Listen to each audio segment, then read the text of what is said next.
Welcome back. In the last episode we completed about every meaningful quest in the UV tier, but there is still one quest preventing us from advancing. Before unlocking the UHV tier, we also have to gather cosmic amounts of neutronium. To do so, we start by centrifuging tiny piles of neutrons out of black plutonium, which we then explode twice to get the required stuff. Easy peasy. Now that we have completed this quest, we can Okay, something is not working.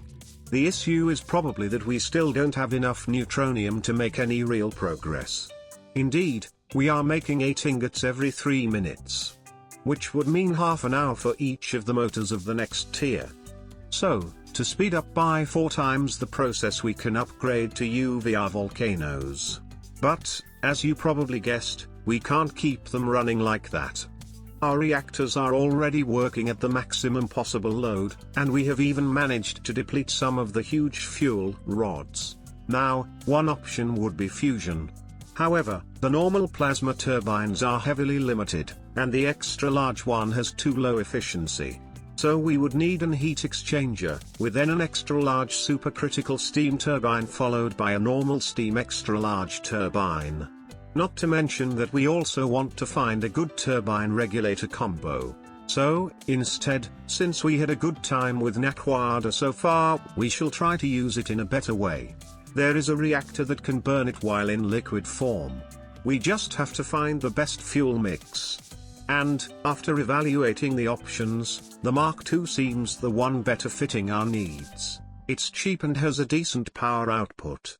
Without wasting time, we start processing our enriched Naquada into an emulsion.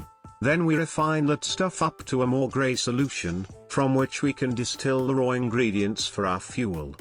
We are letting the final mixing to A2, so that it can put to good use our old fusion reactors and we won't have to passively automate annoying stuff that won't be needed when we will upgrade our fuel. Now we only need the reactor, whose only annoying part is the field restriction casing. To make it we have to choose between using a lot of iridium or a rare material. And I think we will go with the lazy solution. And, after some more cooking, we have completed our new generator, which is going to produce 2 more million EU per tick. But, by adding some extra Naquada, we can easily quadruple the output. Now we can finally run our blast furnaces endlessly.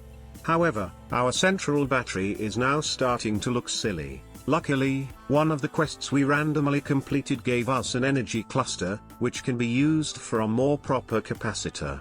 Now our battery finally has some capacity.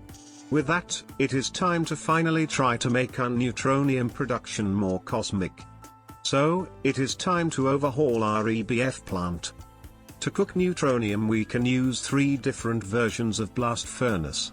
The difference between the 2 upgrades is mostly that the volcano uses less energy, while the mega can speed up as much as you can manage to pump energy inside it. Since our bottleneck is energy, we will want to use a lot of volcanoes. And the downside is that, unlike with the mega blast furnace, we can't just use one huge energy hatch but we have to craft many small ones.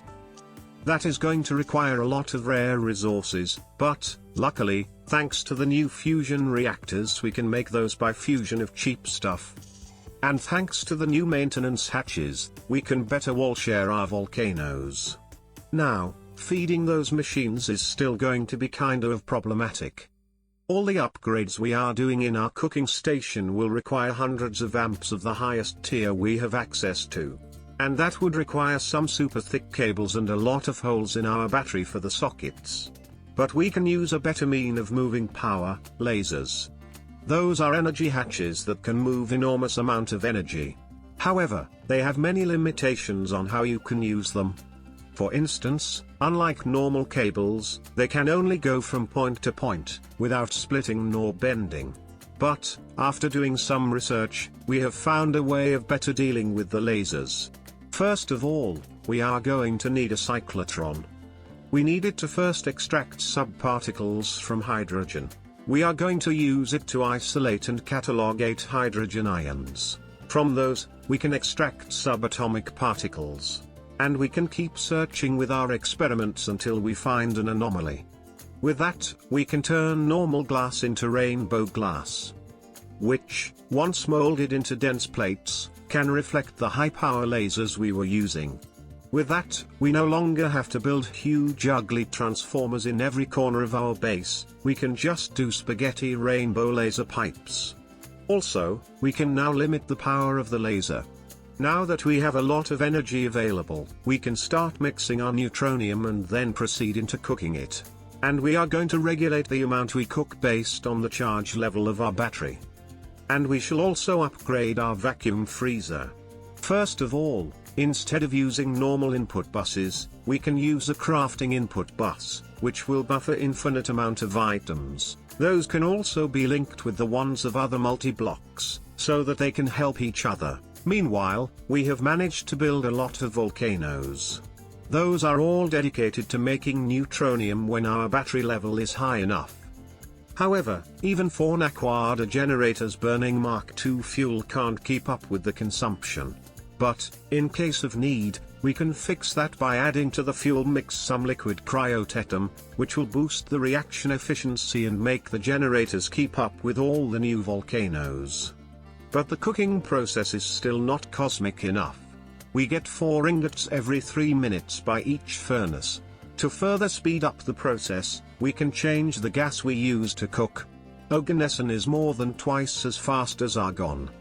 To make it, we need Mark III fusion reactors.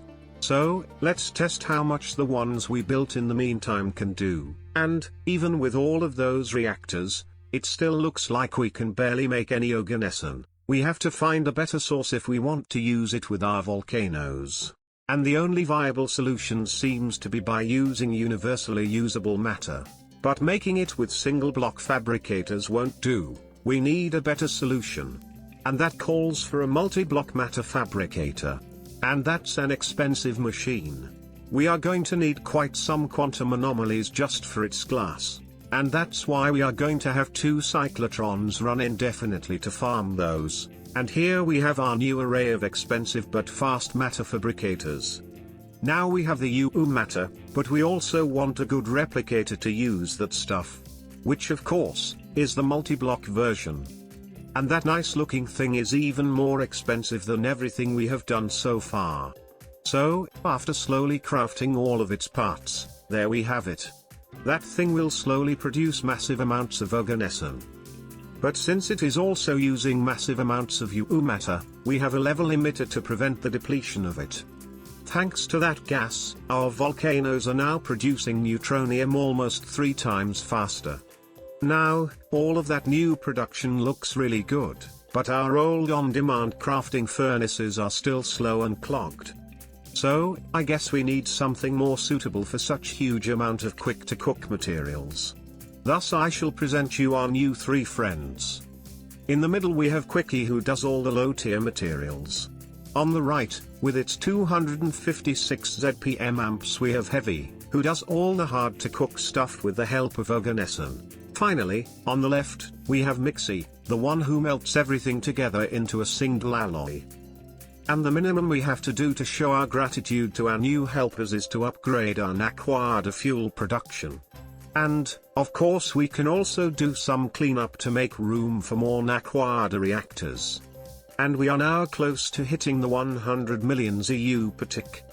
But since that was not enough, we overclocked our blaze farm as much as we could, thus having enough materials to feed cryotetum to all of our generators, boosting our power production even further up. However, even with that, our neutronium is still not cosmic enough. We are making it sun-bright white, while the requested one is black hole dark. Maybe, to make it cosmic we have to bring it into the cosmos. And what's better than a space elevator to do such thing? Easy rhetorical question. 2 space elevators. Once completely built, we can use those to bring stuff into space. We no longer need a rocket, we can just shoot ourselves to any planet inside our galaxy. And, to get back, we can use our new relocator. After this trip, we check again our neutronium, and, this time, it indeed has become cosmic. So, what did we learn today? Yeah, if you play on the experimental builds, always be up to date to the latest build and report the bugs you find, as a good beta tester should. And, with that, we are ready for the next episode, where we will start the UHV tier. Bye bye.